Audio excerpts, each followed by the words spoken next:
Muchas gracias por invitarme a Chile. Es un gran placer estar aquí con vosotros para hablar sobre prosperidad.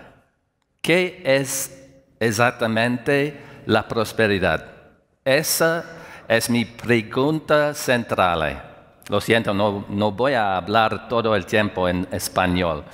It's better if I speak a little, for me at least, in English. What is prosperity? That is my central question. And in particular, what can prosperity possibly mean on a finite planet with finite resources and fragile ecological limits? It's a question that unfortunately perhaps we have to become economists to answer a little bit. In particular because the conventional view of what prosperity means is something to do with economic growth, that we must expand our economy in order to achieve a greater prosperity.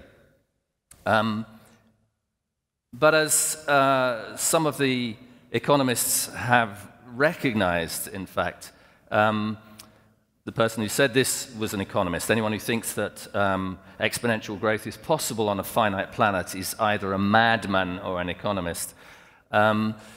We have to delve nonetheless in the detail, a little bit of the detail of the economy to understand how we can get beyond this idea that prosperity depends primarily, indeed to some people solely, on increasing economic output. In a fragile planet with limited resources, it doesn't really stack up. So what is our process into that? I'm going to try and lead you through a little bit of the complication of the economy. Now, here it is. It's happening before me. I'm not pressing anything. This is, if you like, the beginnings of an understanding of what the economy looks like. And you can see that it involves people, it involves firms, it involves trade between countries, it involves investment and saving. It's a complicated terminology. It seems a long way away from the environment, and it seems a long way away from the question of economic prosperity, of our quality of life. But if you turn things around, you can always see things slightly differently. And my justification for talking about economics is really this: the purpose of studying economics, said another economist back in the 1950s, is not to acquire a set of ready-made answers, but to avoid being deceived by economists. And that seems like a good task. That was Joan Robinson in the 1950s. And so I want to concentrate on one little bit of this particular diagram, which is what's called labor productivity, which is how efficient we are using people's time to produce the goods and services that should lead us towards prosperity. The trouble is that this is a more and more difficult thing to achieve.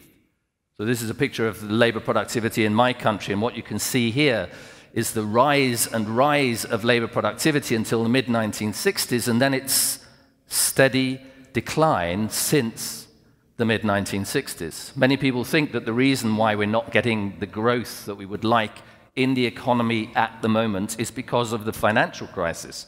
But the financial crisis actually is somewhere, if I can use the laser pointer to show you, is somewhere down the bottom of this curve. It's not really showing up very much, but you can see that the financial crisis is right at the end of this descent. The economy is already slowing down in a country like mine. I want to relate this in a minute to stories, and really the story partly of my country and partly of Chile. So it's worth asking, of course, what happens when you're trying to chase growth in order to deliver prosperity in an economy that's slowing down, where labor productivity is slowing down in this way.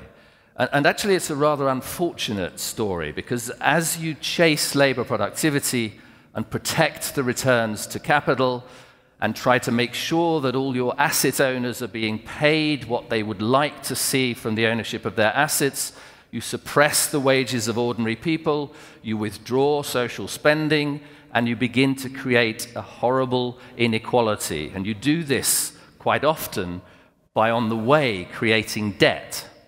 Debt to households, debt to firms, and a form of debt in the speculation on assets, on property, on resources that drives up resource prices and increases that inequality. Here's a picture, and again, apologies for the complication of the picture. It's a picture of the failure of what has been called trickle-down economics. The idea that growth can give us prosperity depends on the idea that as the rich get richer and the economy grows, that wealth will trickle down to the poorest. What this graph here shows is that that used to work. So if you look at the blue line, this was what growth looked like across different income percentiles. So the poorest people are on the left-hand side of my graph. The richest people are on the right. And what the blue line says, essentially, is that up until about 1980, as we grew our economies, the poor got richer. They did better out of growth than the rich did. Look at that, 6% growth for the bottom, the poorest 1% of the population, up to about the 1980s. And then after the 1980s, as productivity growth was slowing down, the situation is reversed. And we have a deeply uncomfortable situation in which now the top 0.0001% of the population have a growth in their incomes which is much higher than the average growth, and the poorest have actually negative growth. Look at that. Can you believe that? Less than 0% growth out of all the growth that we've had over the last 30 or 40 years. That's the system gone wrong. It was called trickle-down economics. It was a kind of a trick, really. It was a magic potion that people were given in order to believe that things would get better if they drank it. And guess what? It shrunk their incomes. As every hunted animal knows, it's not how fast you run that counts, but whether you're slower than anyone else. And those who get left behind actually get left behind an incredibly important race because it's about prosperity. And what we created, and I'm really telling now the story of advanced countries, of my nation in particular. This fire came after the financial crisis as the result of riots in London because of the conditions of what was called austerity, our response to the financial crisis. And we therefore created a kind of economy that doesn't work at all, an economy in which we see enterprise as accumulation, investment as speculation, money as a form of power, and work as a form of servitude. It's an economy in which we have privatized gains and socialized the losses associated with the economy. So that's the hard part in a way over. That's the economics of a situation that has turned out to be dysfunctional. Is it so bad in Chile, for example? Is that actually what we're looking at in Chile? And this is news, actually, from yesterday, reported that the labor productivity growth in Chile fell by 0.7%. And here is a trend of labor productivity growth in Chile, which tells you actually that there's the same sort of decline going on in labor productivity growth in Chile.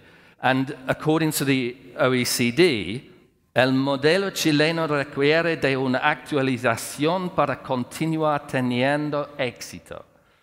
The Chilean economy must be updated if it is to continue to be successful.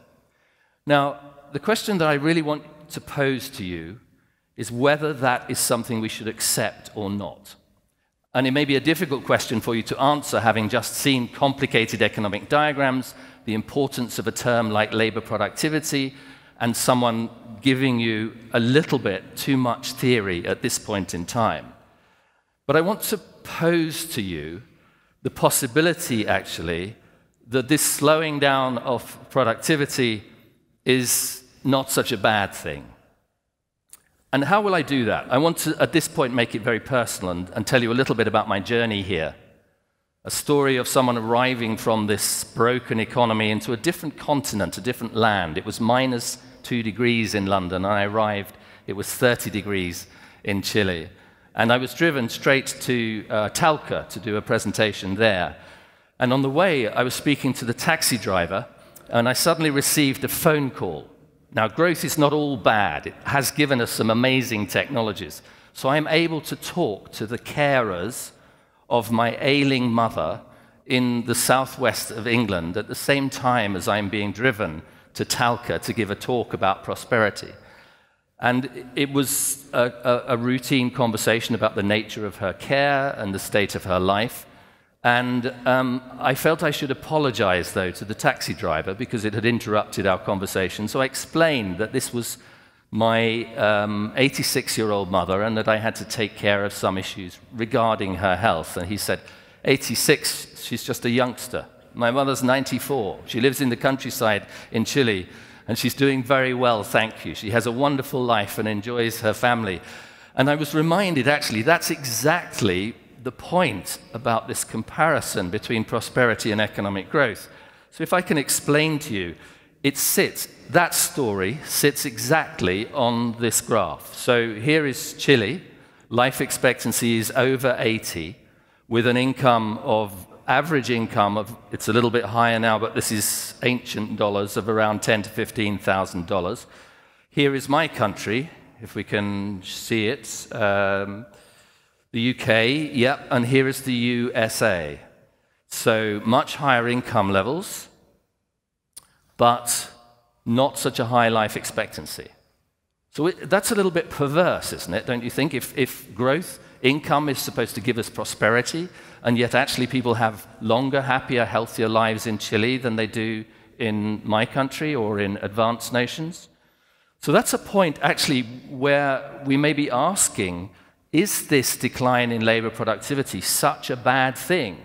One of the things that the OECD points to actually in Chile is this idea that outside of the mining sector, most people are working in jobs which are less and less productive. Why is that?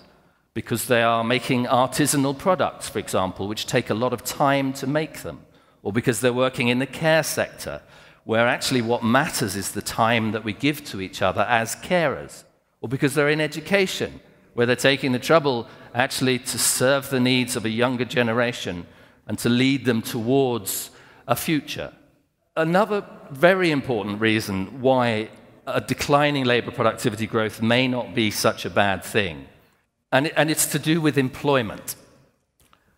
So here in these final few minutes of the presentation, what I want to do is to sketch out for you the possibility that we could take that dysfunctional economy and turn it inside out. We could take each of those things, enterprise, investment, money, work, and say, actually, we would like to have an economy in which these things matter again in a strong way. And work is a perfect example. So here is the future of work, if you believe the mainstream dialogue. A driverless car is the perfect vehicle to take me to the unemployment office. And this threat, actually, that technology will deprive people of labor is an incredibly important one. It's one that's being driven by the idea that labor productivity growth is everything. It's being driven by the idea that growth is everything. And we have a choice, actually, a really important choice, to ask ourselves, how at this point do we approach that question of labor productivity? Do we buy the story from the OECD that the big but, el gran pero de Chile, is the low productivity, or do we actually accept that lower productivity may be a good thing? Do we, in pursuit of productivity, chase driverless cars, robots in our factories, the technologization of everything, or do we begin to say prosperity actually is about the quality of our lives, and the kind of work we do there matters? Now, here are some of the advantages of low productivity growth. Low productivity growth is the same thing as employment richness. There are more jobs when lower productivity growth is in the economy. There's a sector which we might very well want to focus on, social and personal services, And what you can see here on my graph is that the employment intensity of that sector is very high. An economist would look at that and say, that means labor productivity is bad. We can look at it and say, that means employment is good. We can say another thing as well. If you can understand the graph, the vertical axis is talking about carbon dioxide, one of the most important elements in the greenhouse effect. And that sector of services, low productivity services, is the lowest sector in relation to greenhouse gases. In other words, we can say there's something in this idea that work matters in these sectors. And I would argue to you that work is an essential part of prosperity, actually, because work is about participating in society. Work should be bringing us a sense of meaning and purpose. And in many professions which are related to care and craft and creativity, that's exactly what it's doing. It's bringing a meaning to people's lives, an identity to people's lives that matters to them and is an integral part of prosperity. In many cases and in many countries, of course, things are rather different. There was 50 to 60% youth unemployment in southern Europe after the crisis, and that is not just a bad economic fact, it's a tragedy of unexplored potential in half a generation of people. And it's also caused political instability. To some extent, you can look at events that have happened in North America and indeed events that have happened in my own country, political instability that is beginning to undermine the fabric of our prosperity. But if we turn that on its head, if we thought about work actually as an integral part of what we're doing, could we not change the way we think about economics? Enterprise. An enterprise actually could be about service. We could think of enterprise as being the task of delivering the things that we need for people to prosper, rather than simply digging materials up out of the ground, creating material products, consuming them at ever-increasing rates, and throwing them away again. You can see what I'm doing here. I'm trying to revise all of those bits of the economy. Investment. Investment became a kind of gambling casino. It became a form of speculation. My argument to you is that investment is critically important because it is our commitment towards the future. It is our way of saying we're going to set aside some resources now so that we can invest in our children's health and well-being into the future. All of these things are possible. I work with a lot of the people who are trying to do this exactly at the moment. One of the things they will say at the very beginning is it's very difficult to achieve this if you have a dysfunctional money system. Now, it's a complicated thing to talk about the money system. Most people think that money either comes out of a hole in the wall or that governments somehow create it. The reality is somewhat different, that 90% of our money is created by banks who charge everyone interest for borrowing their money, including the government. So that when the government actually is faced with austerity, tries to cut its budget, it can no longer invest in the education and health of the nation, but it's still paying interest to some of the richest people in society. No wonder we created such inequality.